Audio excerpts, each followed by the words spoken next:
أعوذ بالله من الشيطان الرجيم بسم الله الرحمن الرحيم الحمد لله رب العالمين والصلاة والسلام على سيدنا محمد سيد الأولين والآخرين.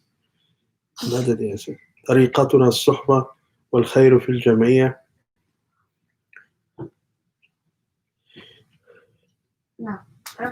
It is the tradition, the Naqshbandi sheikhs, to give sohbah at least once a week. Maulana Sheikh Muhammad is giving sohbah every day, mashallah. And in his sohbah, we notice that he always likes to start either with a verse from Holy Quran or a holy hadith from Prophet ﷺ, or from a sayings of Maulana Sheikh Nazim, or sayings from other awliya,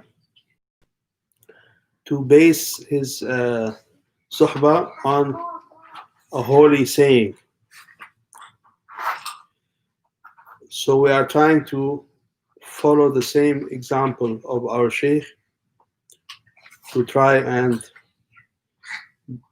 build what we are saying on what holy people have said. And the holiest and the most beautiful servant of Allah Almighty and the most beloved servant of Allah Almighty, his most beloved creature is Sayyidina Muhammad sallallahu alayhi wasallam, Rasulullah. And he said in one hadith that we read last week, and I mentioned to Hajja Zainab because she's an architect, that ma ma'na, yani, from the meaning of it, is not to use even one haram stone in building a building. To build a building, a house or a mosque or anything, do not use even one stone that is obtained in a haram way, because in that one stone lies the destruction of the whole building. And the scholars, they commented about this hadith that it is very wide-ranging. It is a basic principle in Islam, and it is from the sayings also of previous prophets, not to build a building with even one stone that is from haram source, like stolen, or the money is questionable. But because the meaning is wider than just about architecture, and we can understand that this is important in anything that you do, any project or any thing that you put together that has parts. Then you must make sure that every single part of that project is halal and is from a good source. So if you are writing something, a book, and one of the sayings is not correct or it is untrue, then you are potentially destroying the whole book. For example, if you are making a fatwa, and in this fatwa you are using some haram sources, or maybe even some people using now non-Muslim sources. They're saying, oh, Plato, he said such and such, or Charles Dickens, he said such and such. So many of our Muslims now, and they are saying we are Sufi, We accept wisdom from everybody. And they are using sources that are not only haram, but atheist, disbelieving in Allah Almighty, cursing Prophet ﷺ, and they are saying Gandhi said. You know Gandhi, who he is, what he did in his private life, in his personal life.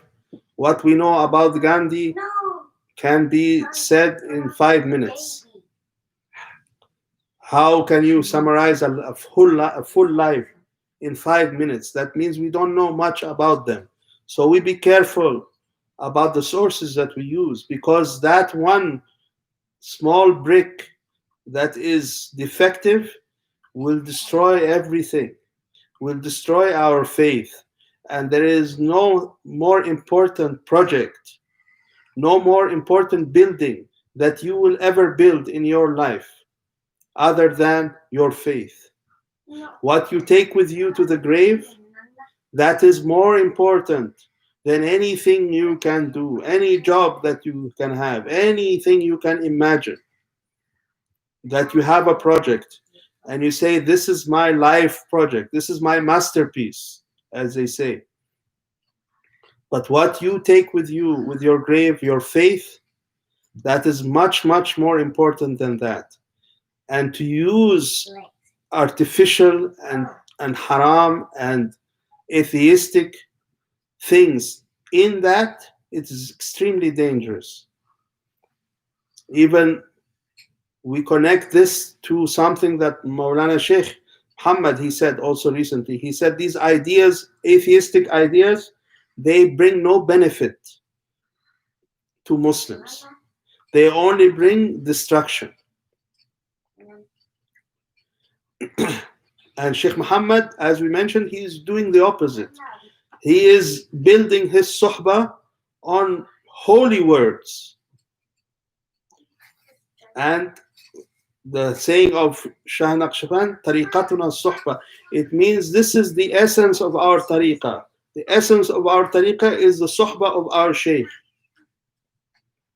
The words that our sheikh speaks, that is the essence of the tariqah, that is the building foundation of our tariqah. And he is choosing to build his suhbah based on holy words. So when you come and you say, I want to marry, you must build that marriage on something that is holy, that is something that is clean, that is something that is pure. If there is a lie, if there is deceit in marriage, then you are building everything on a fake foundation, and only it is going to be destroyed. There is no other consequence to doing this except destruction. These are the words of Prophet ﷺ and the prophets before him, that everything we are doing that is important must start with something clean and good and holy. And every part of that must be clean and holy. If you do not have, better don't build. If you do not have money to do something, to buy a car or to buy a house or something, instead of using haram money, it's better not to have it. Because haram money will only be dangerous to you. If we cannot do something without stealing, without robbing, without cheating, then better not to do it. This is why a lot of the awliya, they were poor. They were not very successful in business, and they were businessmen, but always they failed businessmen. they start their business, but it becomes not so successful because they want to only do halal business. And I was reading one time in a book, 300 years old, and the sheikh saying, in our days now, it is difficult to do halal business. So what about now? How can we build a business now on halal? and we want to be 100% halal. Don't say, oh, we are Sufi, it doesn't matter, Sufi people, they accept. No, Sufi people are harder on Sharia. Don't say it is only 1%, it's nothing. Don't say my intention is good, Allah will reward me for my intention, even though I robbed these people, I cheated these people. Yahoo, what is this kind of thinking? To say my intention is good, so it doesn't matter if I cheat people. I am trying to build a mosque, but in the same time, I'm going to build a house for myself. And this is okay because I need my house to be by the mosque. You know, it's a good intention. And then not to mention this to people. Or to say to people, I collect money because I'm giving to Syrian refugees, and then taking it and buying, air conditioning for your mosque or whatever. Oh, it's good intention. It went to the good cause. Yes, but it's cheating. It's cheating. وَمَنْ غَشَّنَا فَلَيْسَ مِنَّا. This Prophet's words. The one who cheats us is not from us.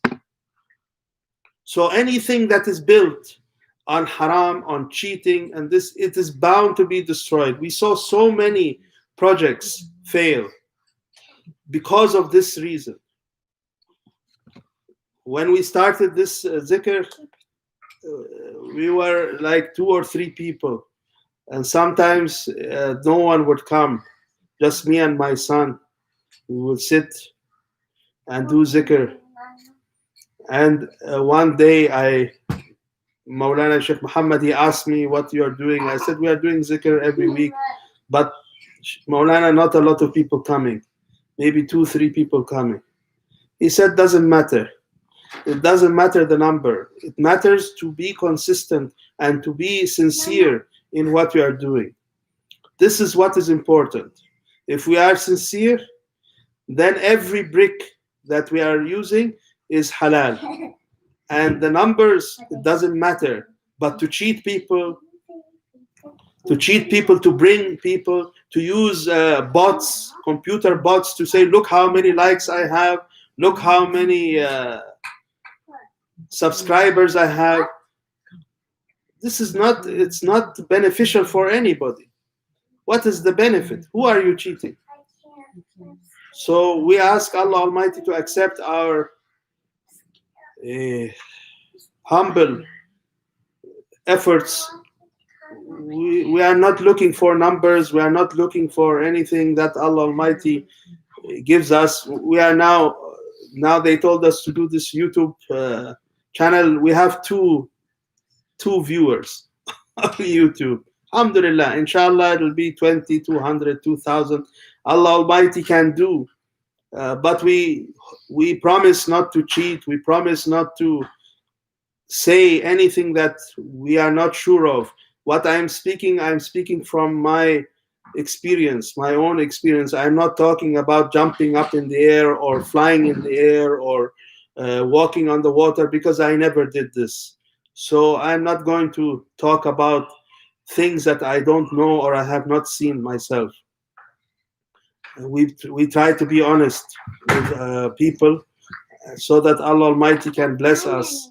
This is what the only thing we're asking for, Allah's pleasure. Anything else is irrelevant. And next to Allah's pleasure, nothing has any value. وَمِنَ اللَّهِ تَوْفِيقُ الْفَاتِحَةِ.